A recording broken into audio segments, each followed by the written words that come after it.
sail away in Venice is an extraordinary experience, and yet this may be one of the last sailaways allowed, as a ban is expected. Anything that helps reduce pollution and damage is a good thing. From my very first visit, I was concerned at the state of Venice. It is said that the guardians of the World Heritage Site have allowed it to decay, as it has been doing for centuries.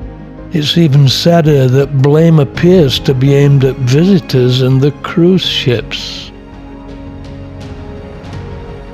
Venice is to blame. They need to do something about it.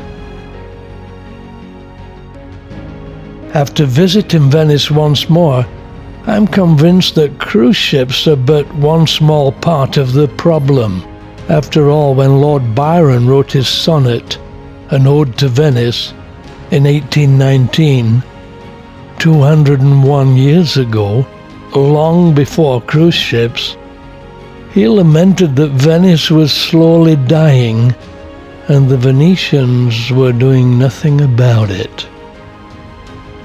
In his day, the canals were used to dispose of raw, untreated sewage, and had been for centuries, and unbelievably they still are. The rain has now ceased to fall.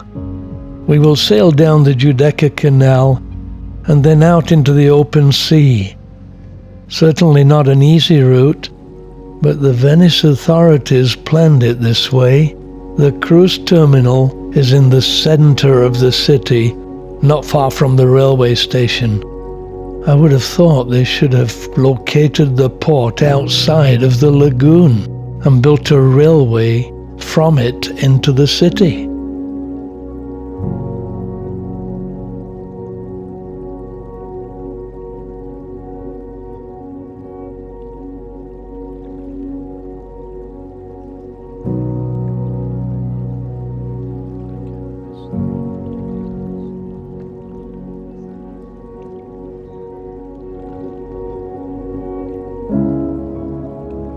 So there's nothing else to do but enjoy this last glimpse of a decaying city.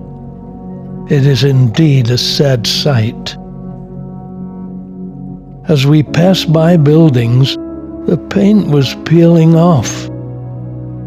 Plants were growing out of cracks in neglected masonry, and below the waterline was black with filth. I fear Venice won't need to complain long about crowds of tourists. The way it's decaying and the way they overcharge tourists for everything, people will surely stop coming. It's sad.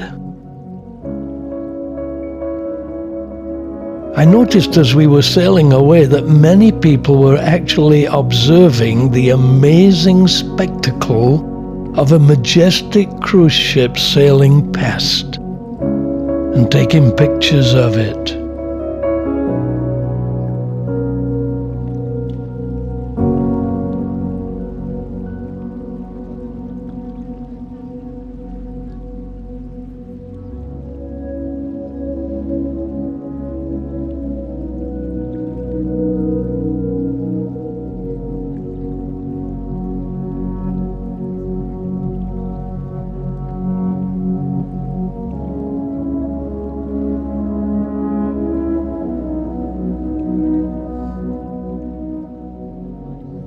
But it is sad to see the place in such a poor state of disrepair. It's clear that not only the foundations have been neglected. The canals like long fingers touching the center of the city, with hundreds of connecting bridges.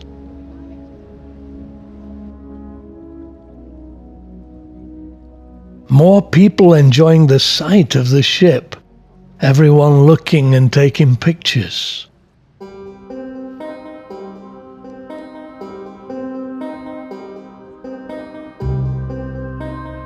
Approaching St. Mark's Square.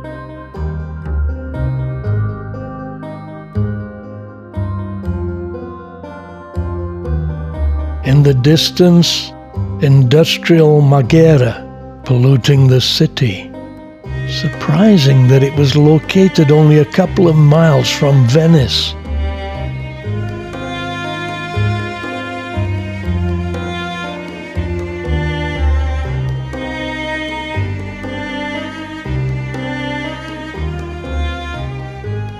More people taking photos of the ship.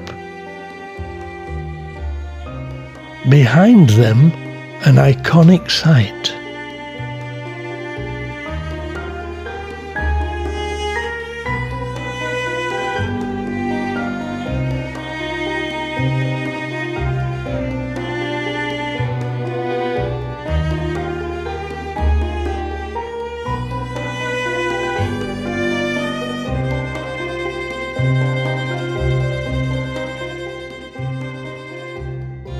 The Church of the Healing Lady, the Salute, meaning health, and also a greeting meaning good health.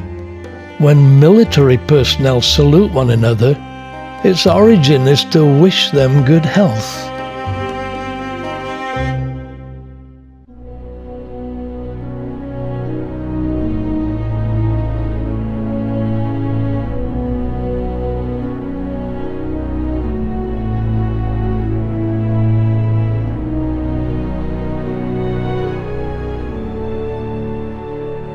The iconic St. Mark's Square.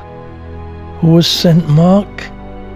John Mark the Evangelist, the cousin of Barnabas, and the one who deserted Paul on his first missionary journey and went back to Jerusalem, and whom Paul refused to take with him on his second journey, causing a rift with Barnabas. Paul felt Mark was a quitter and didn't want him on the team. Mark later learned the error of his ways and travelled with Peter and actually wrote St. Mark's Gospel. And Paul later forgave him when eventually he did the right thing.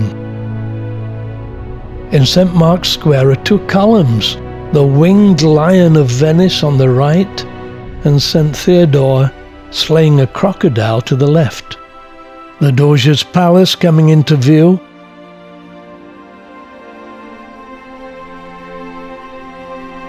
And to the left here, the Campanile or bell tower. Behind the Doge's palace is St. Mark's Basilica.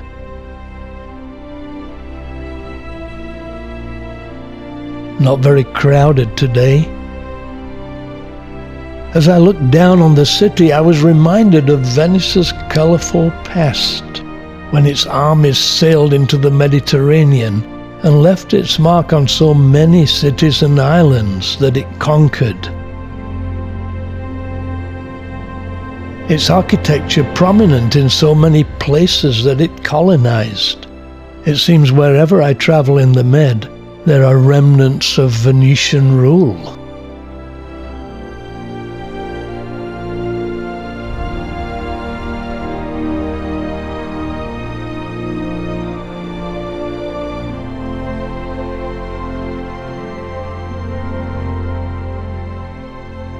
This viewpoint enables superb views of the canals.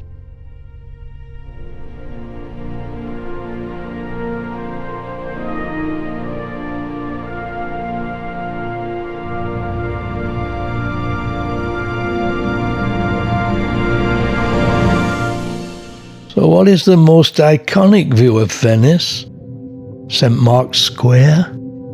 The Doge's Palace? The Rialto Bridge, the canals, or a cruise ship gracefully floating through the Grand Canal.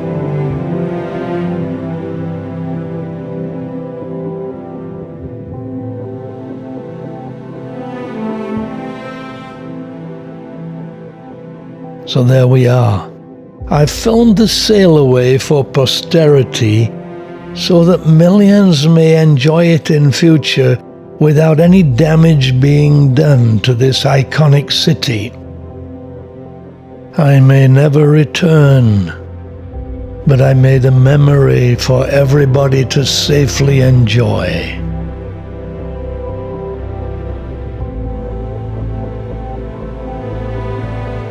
So I close with Lord Byron's Ode to Venice, written in 1819, 200 years ago. Even then, a lament on the decadence of Venice. It starts with his fear of sinking Venice, Byron asserting that he, a foreigner, deeply regrets such a thing, and therefore its inhabitants should be even sadder than he.